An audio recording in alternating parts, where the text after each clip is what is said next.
नमस्कार दोस्तों, हमारे YouTube चैनल में आपका स्वागत है। इस वीडियो में हम बात करेंगे कुछ ऐसी कंपनियों के बारे में जिनमें खबरें देखने को मिली हैं और ये खबरें बाजार बंद होने के बाद आई हैं। तो क्या खबरें हैं और कौन सी कंपनी है, इस पे चर्चा करेंगे। साथ ही साथ ये भी जानेंगे कि इन खबरों का कैसा इम्पैक्ट इनके शेयरों पर देखने को मिल सकता है।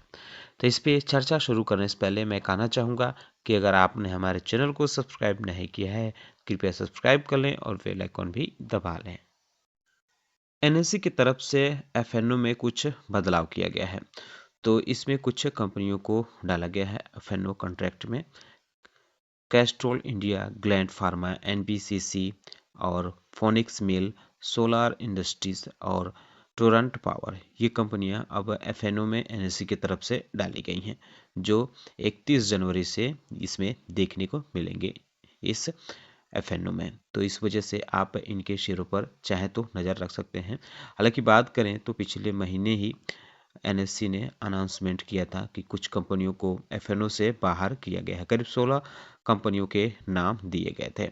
इनके नाम थे Abbott India, Atul limited, Bata India, Can Fin homes limited और Coromandel international, city union bank, Gujarat Narmada valley fertilizer and chemical, India mart, Intermesh, Ipca laboratories, doctor Lal pathlabs, Metropolis health care और Navin fluorine international, PVR, INOX, Sun TV network और united beverage. तो इनके नाम जो थे effective देखने को मिले थे। तो अब ये बड़ा बदलाव नया देखने को मिल रहा है, तो आप चाहे तो इस पे नज़र रख सकते हैं। महिंद्रा एंड महिंद्रा में एक अपडेट देखने को मिल रही है। कंपनी जो नए एसयूवी की लॉन्च की थी, BE6 और XEV9E, इनके अब प्राइस भी बता दिए हैं कंपनी की तरफ से। BE6 की जो प्राइस बताई गई है, ये करीब 27 लाख रुपए है, यानी 26,90,000 के आसपास इसकी कीमत अनाउंस की गई है कंपनी की तरफ से। वहीं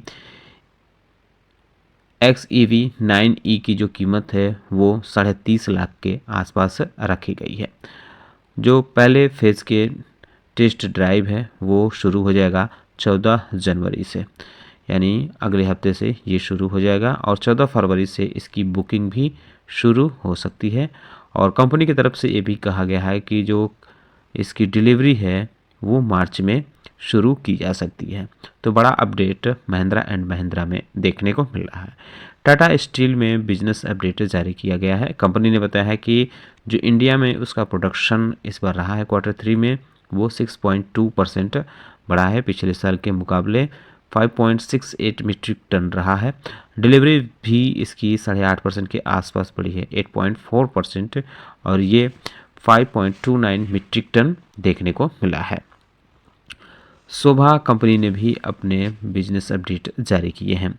कंपनी ने बताया है कि Q3 में उसका जो टोटल सेल वैल्यू हुई रही है वो डाउन हुई है, करीब 29% डाउन हुई है, 28.9% रही है ये, और 1388 करोड़ रुपए की टोटल जो सेल वैल्यू देखने को मिली है Q3 में। एवरेज प्राइस रियलाइजेशन भी इसका बढ़ा है, 16.5% ईयर ऑन ईयर बढ़ा है। 1366 स्क्वायर फीट ये देखने को मिला है, प्रति स्क्वायर फीट जो है 1366 रुपये देखने को मिला है। बर्जर पेंट्स में अपडेट देखने को मिला है। दरअसल एक खबर देखने को मिली थी कि कंपनी एक्जो नोबल को एक्वायर करने जा रही है। तो इस मामले में बर्जर पेंट्स और एक्जो नोबल की तरफ से क्लेरिफिकेशन दिया गया है। कंपनी ने कहा है कि उसका जो है इवैल्यूएशन ग्रोथ की तरफ है, लेकिन अभी कोई इस मामले में बातचीत ऐसी कोई नहीं चल रही है। एक्जो नोबल के तरफ से भी ये क्लेरिफिकेशन दिया गया है कि कोई कम्युनिकेशन या कोई बातचीत ऐसी नहीं चल रही है कि उसकी पेरेंट कंपनी जो है वो एक्वायर करने वाली है। तो ये अपडेट इस पर भी देख सकते हैं आप। डॉक्टर रेड्डी लैब में बात करें तो इसकी आर्म कंपनी ने MOU साइन किया है, एग्रीमेंट किया है जगुआर लैब होल्डिंग्स के साथ। अब इसके तहत कंपनी अपनी मैन्युफैक्चरिंग फैसिलिटी सेल करेगी, बेचेगी। ये जो मैन्युफैक्चरिंग फैसिलिटी है ये लुइसियाना में देखने को मिलती है। तो बड़ा अपडेट इसमें भी नज़र आ रहा है। आरबीएनएल में अपडेट है कि कंपनी ने एक एमओयू साइन किया है। दुबई की कंपनी है GBH international contracting LCC limited, इसके साथ इसका एमओयू हुआ है। इसके तहत कंपनी अपना जो बिजनेस अपॉर्चुनिटी है वो सिविल इंफ्रास्ट्रक्चर के अपना ग्रो करना चाहती है, बढ़ाना चाहती है गल्फ कंट्रीज़ में। तो इसके लिए इसके तहत आरबीएनएल ने जीबीएच इंटरनेशनल कॉन्ट्रैक्टिंग के साथ एक ये एमओयू साइन किया है। एक्जिकॉन टेल सिस्टम्स लिमिटेड की बात करें तो इसमें भी एक अपडेट देखने को मिल रहा है। इसके पार्टनरशिप देखने को मिली है मुफिन ग्रीन इंफ्रा के तरफ से। इसके तहत अब दोनों कंपनियां जो हैं ईवी चार्जिंग सॉल्यूशन जो भारत में है उसको बढ़ाएंगी। टाटा टेक्नोलॉजी ने भी एक स्ट्रेटजिक एमओयू साइन किया है टेक चिप के साथ ये किया है ताकि इनोवेट सॉल्यूशन जो है next generation software defined vehicle के लिए है उस पर काम कर सकें, उसमें नए इनोवेशन किया जा सके। CESC लिमिटेड के बारे में बात करें तो ये लोवेस्ट बिडर घोषित हुआ है पूर्वा ग्रीन पावर के तरफ से। 150 मेगावाट का wind solar hybrid power project company को कह सकते हैं कि मिला है। इसके साथ ही इसके ग्रीन शो ऑप्शन भी है एडिशनल 150 मेगावाट का, तो कह सकते हैं कि 300 मेगावाट का ये प्रोजेक्ट मिला है, जिसमें से 150 मेगावाट का जो है वो ग्रीन शो ऑप्शन पे रहेगा। अपडेट है जिंदल वर्ल्ड वाइड में कंपनी ने बोनस शेयर का ऐलान किया है। एक शेयर अगर आपके पास इसका है तो उसके बदले कंपनी 4 बोनस शेयर के रूप में देगी। हालांकि अभी इसके रिकॉर्ड डेट का अनाउंसमेंट नहीं किया गया है, लेकिन मीटिंग में ऐसी चीज़ें निकल कर आई है। एनटीपीसी लिमिटेड के बारे में बात करें तो अपडेट आया है इसमें कि कंपनी ने एक नई company wholly owned subsidiary company खोली है एनटीपीसी परमाणु ऊर्जा निगम। इसके तहत कंपनी न्यूक्लियर एनर्जी इनिशिएटिव पर काम करेगी। यह कंपनी जो इसकी खोली गई है परमाणु ऊर्जा निगम, ये प्लानिंग, डेवलपमेंट और ऑपरेशन के लिए काम करेगी न्यूक्लियर एनर्जी प्रोजेक्ट्स के, जो इलेक्ट्रिसिटी जनरेशन और इससे रिलेटेड पर्पज़ के लिए काम होगा।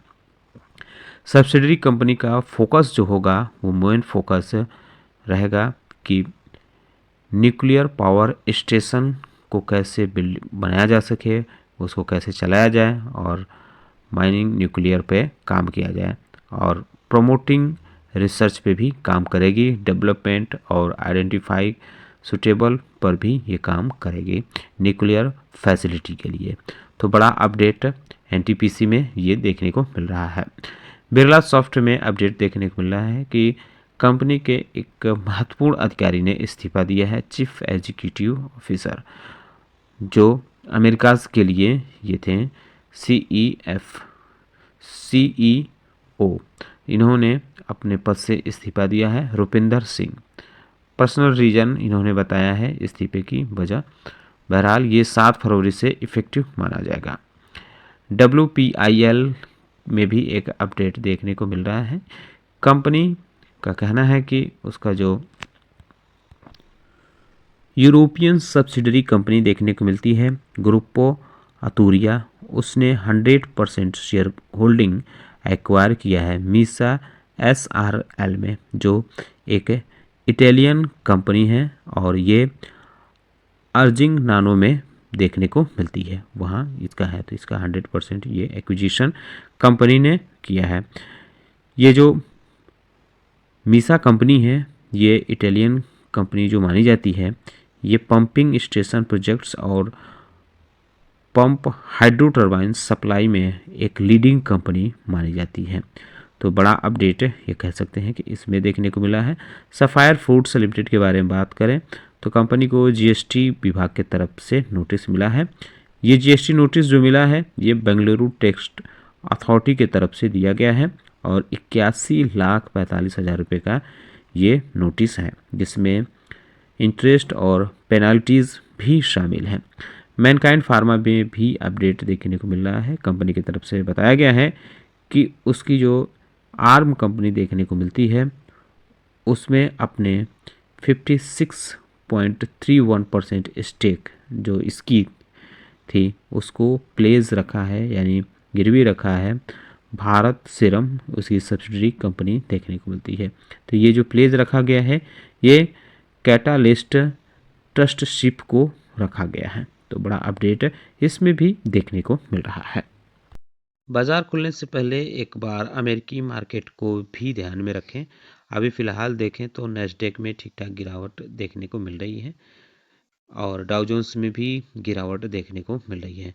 यहाँ के जो इंडाइसेस हैं वो गिरावट में नज़र आ रहे हैं। तो सुबह एक बार इस पे नज़र डाल लें, उसके बाद आगे की अपनी योजना बनाएं। तो दोस्तों उम्मीद करता हूँ कि आपको हमारा वीडियो पसंद आया होगा। कैसा लगा बताना ना भूलें। साथ ही साथ हमारे चैनल को सब्सक्राइब कर लें, बेल आइकन दबा लें। वीडियो देखने के लिए बहुत बहुत धन्यवाद।